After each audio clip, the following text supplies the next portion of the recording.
Just a moment. I want to put this thing. Hello, y'all. So I want to put.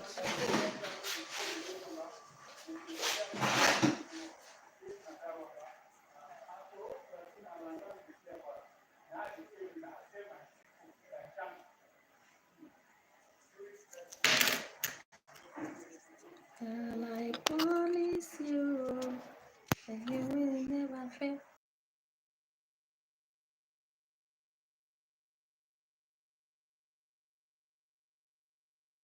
Hello, y'all. Can you hear me? So today is another live, and today we are going to talk about something very interesting. This is a little different from what we have been talking about. Let me know if you can hear me, and if you can hear me, please say hey. So this is Sharon from Beading Crush, and once more we are bringing beading tips to you, things that concerns beading lovers. And today I come up with another exciting topic, that is common beading mistakes that we make and how we can correct them in real time, how we can correct it easily. I know that you want to make a bead, and the beaded project you want to make, you would want to get it sorted and not make mistakes. Okay, mistakes happen, you understand? So when you have a beaded project along the line, you just realize that somewhere, somehow, you made a mistake. So the right thing is to correct it by looking at how far you have gone with how far you have gone in the project. You may want to just change your mind and say, I beg you, I no one continue here again. So in this live, I'm going to talk to you about the beading mistakes that we all make and how to correct it. So let me know if there's something that you are excited about, and then we can go on and talk briefly about it. As you can see, I'm at work today, and also I'm going to make this live video very brief as usual. So I just want to talk to you about common beading mistakes that we all make. As a beading lover, as a 9 to 5, you do not want to waste so much of your time working on something that is not going to finish on time. You do not want to waste your time. Spend your time working on beads after one after the other. At the end of the day, you just realize that you couldn't finish, or along the line there's a mistake, and how frustrating that one can even lead to another frustration. Coupled with the fact that you have so many things to do at home, you just want to bring out time to work on this particular project, and while working on it, you now realize that that one too is a waste of time because you didn't because there are mistakes here and there. So today we are going to just talk on beading mistakes and how you can easily correct them. Yes, you can correct beads mistakes you made during while making beads. You can easily correct it, and that is what we are going to talk about today. I just want you to know, first of all, that beaders will learn. If you're not a patient person, you will learn how to be patient while beading, because it's a virtue that will help you in everyday life. There are some things that you just need patience for. You need to exercise patience to work with. They say that um, a person that doesn't have patience, you realize that the person tend to make so many mistakes. Yes, you tend to say the things that you didn't really plan. You didn't know the consequence of what would have resulted to.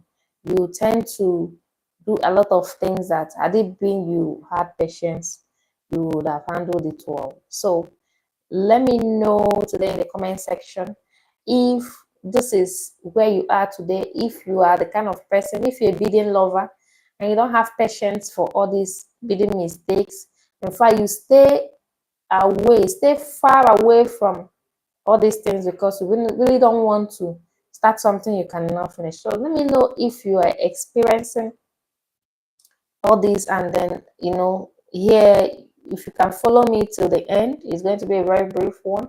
I can tell you from experience most common ways to untangle what is termed a mistake in your bidding journey, and how to also stay mentally sound even with everything that is happening around you.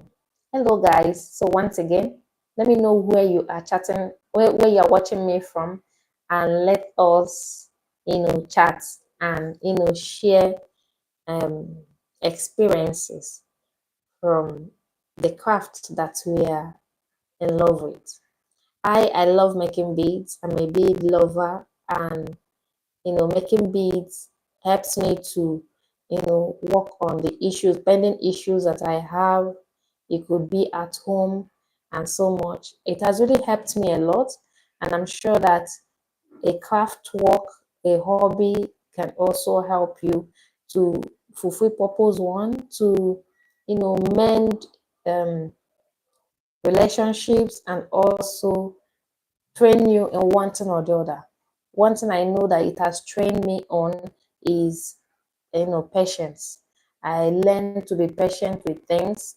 I don't learn I have not I've learned not to lash out at things, because as I'm working on beads, it takes time to complete a whole set. This is an idea you conformed in your mind, and you want to make sure that you get it sorted. So definitely you are going to want to desire to finish it, and you need patience to work it and finish it. So in this video, we're just going to talk about common mistakes that we make and how to settle it.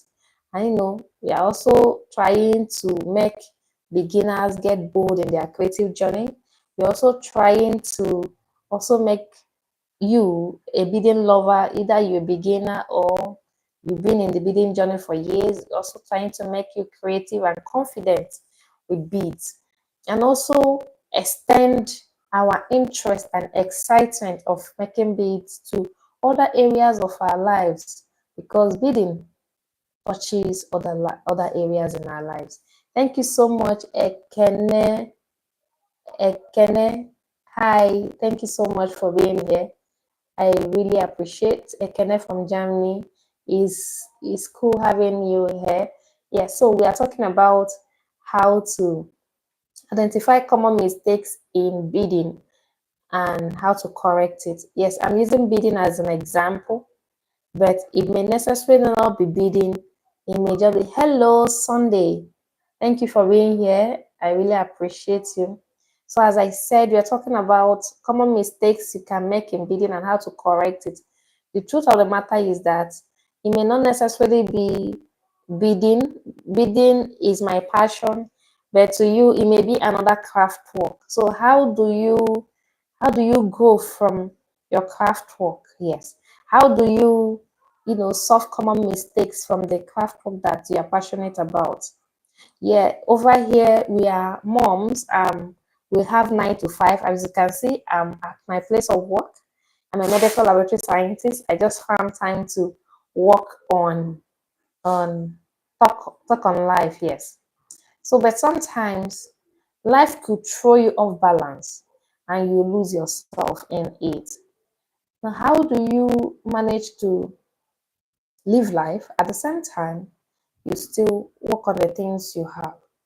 I mean, as if life is not frustrating enough, you still want to work on your passion, and your passion is stressing you. You understand?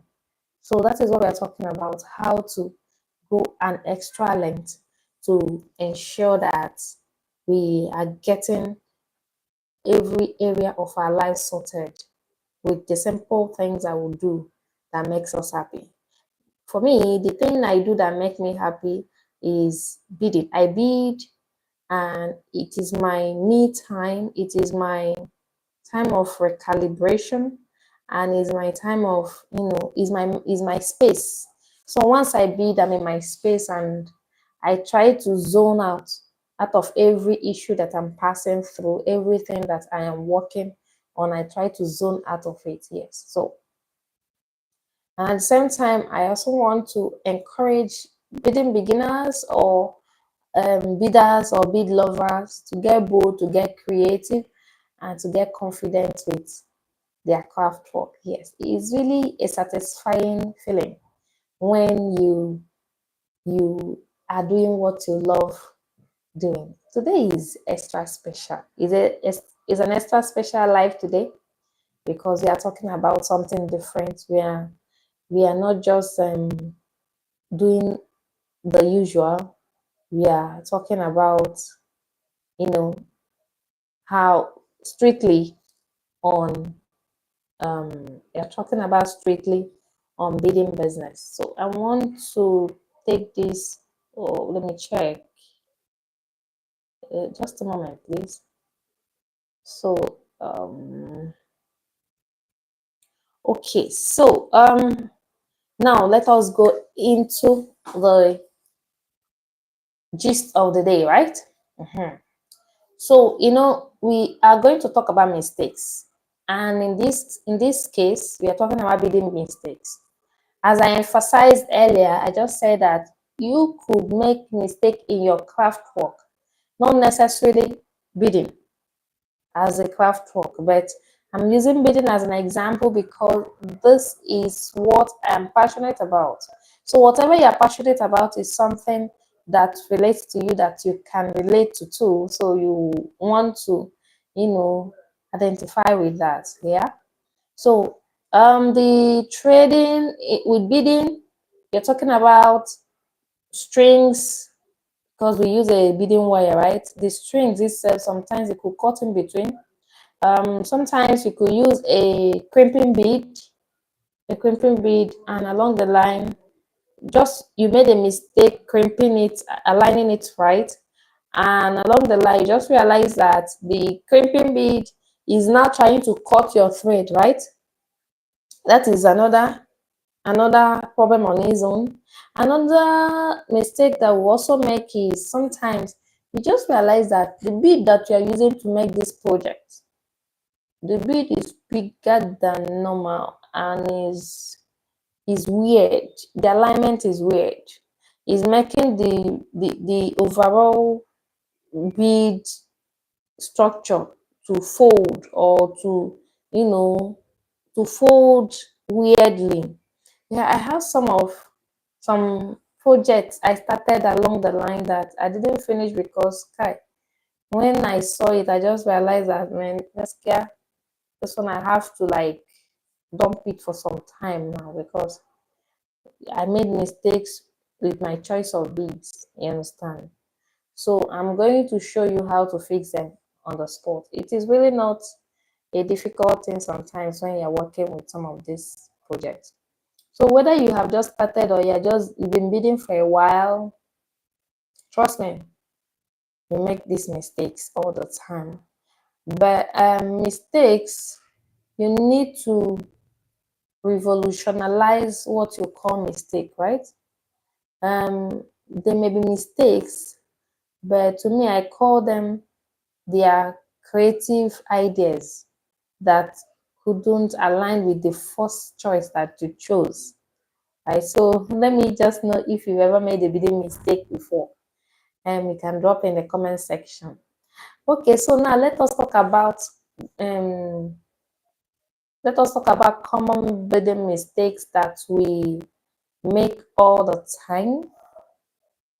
And the first one, the most common one that we have is when the tension of your thread that you're using to weave your beads become an issue. Sometimes it could be too loose or too tight. When it's too loose, it makes the bead wobble and somewhat you wouldn't like how flat it is. Then sometimes when it's too tight, it will make the overall bead structure to fold. Yes. So and it will be so difficult and inconveniencing, it will be a serious concern for you, especially if you have gone way deep into the project and you're now experiencing it, you understand? So if it is curly, that is, it means that it is too stiff. Me, what I always do is I mark the area that is stiff, the area that the stiffness started occurring. I loosen the beads there. So once I loosen the beads there, you realize that the thing will just start aligning again. Now, if it is too loose, I'm still going to do the same thing. Sometimes it may be difficult to just pull the thread for the looseness to adjust itself.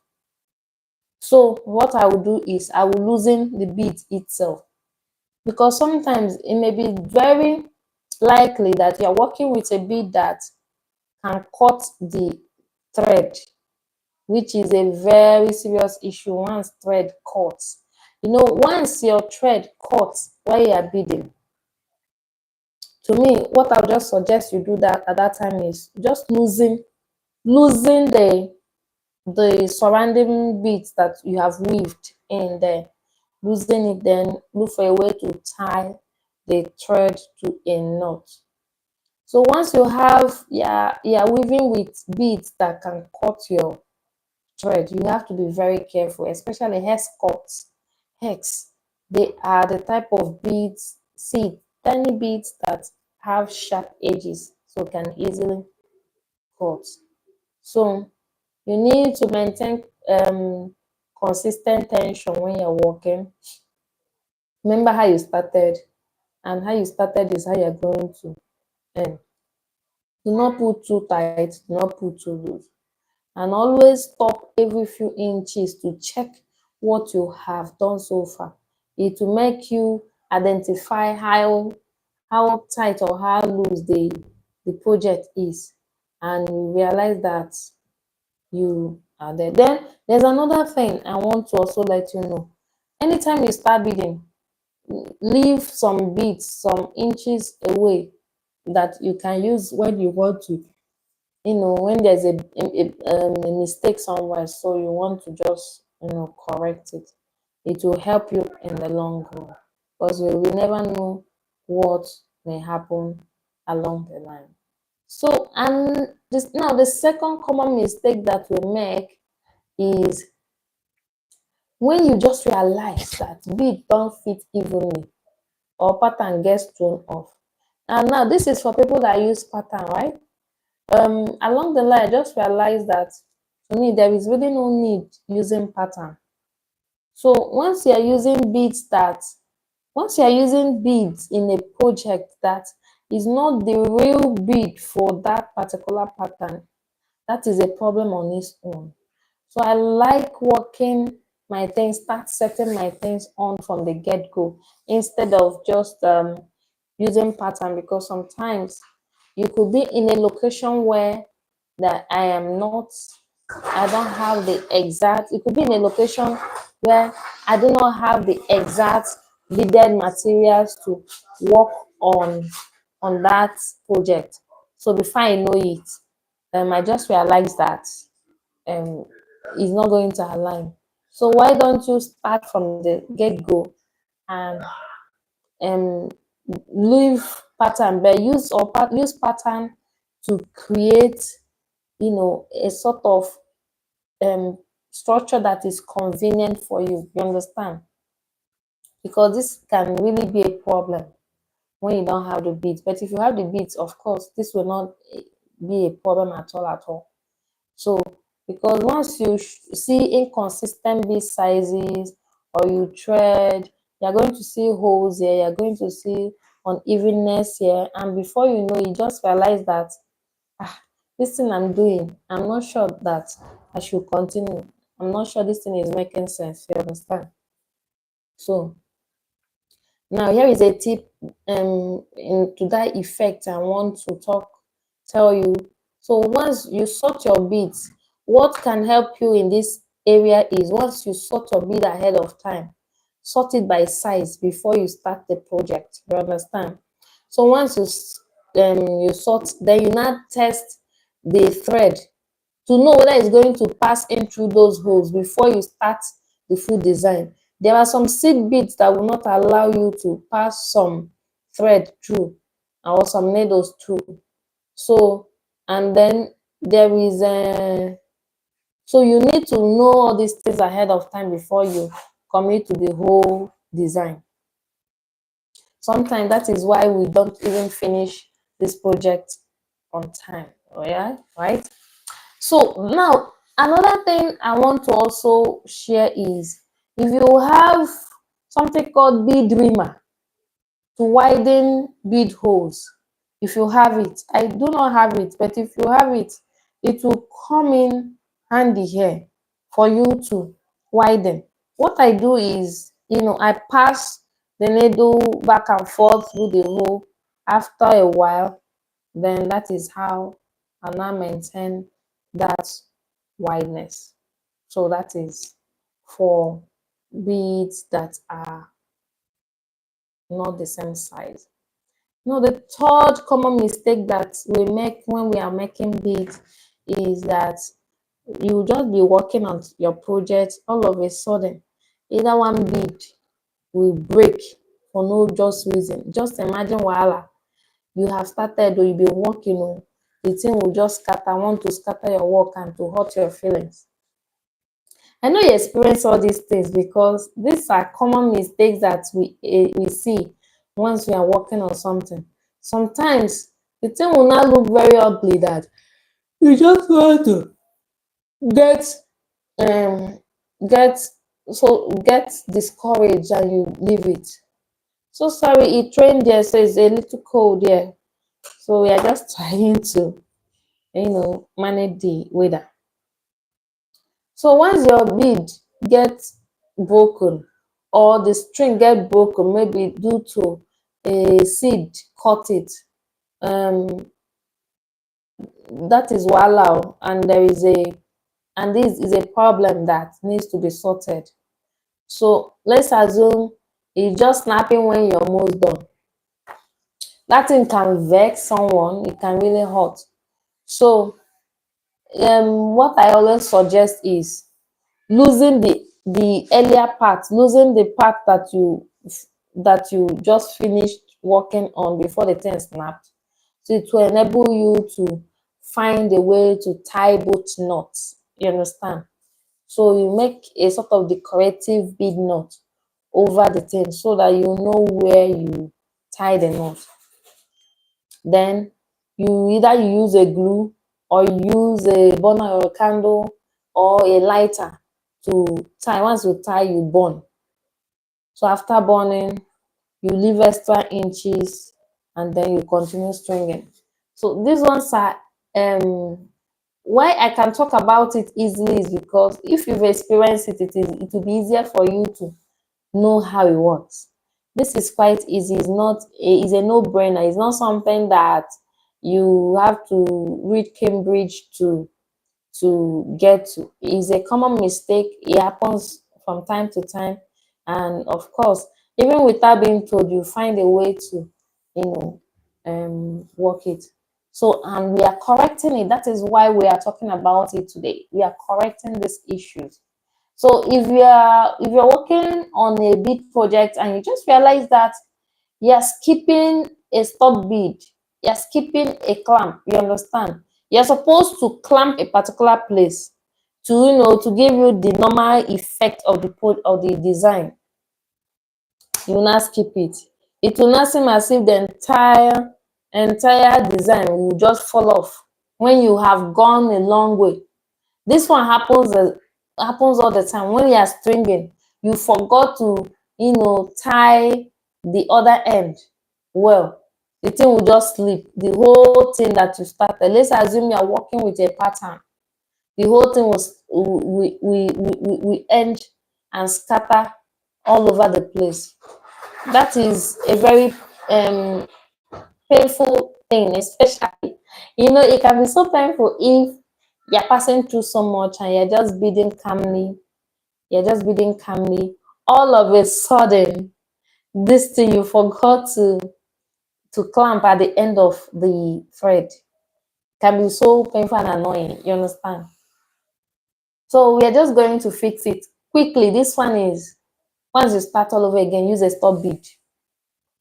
Use a stop bead and stop it at the beginning. And always remember, stop bead is the first thing first to use. Then you continue your project for every bead design. So do that. Then the second thing is tape the string end or use a clip if there is no stop bead available. What I normally do is I just get a seed bead, I loop over it round and round and round and round. I've gotten my stop bead, so I can continue later. Of course, I'll leave some space. Later, I will not come and close it. That is that. So, as I told you that this life will not is not going to take time. Let me ask you, do you have any reading mistake stories that you want to also share? Let's put in the comment section if you had any issues lately that you want to talk about. Maybe you drop your questions. I will try to fit it one of these lives that I'm working on reading mistakes, and let me know whatever it is that you are working on that you're having issue. Let me know and we'll talk about it. So let us just wrap up this one. I just want you to know that mistakes don't mean that you are failing, right?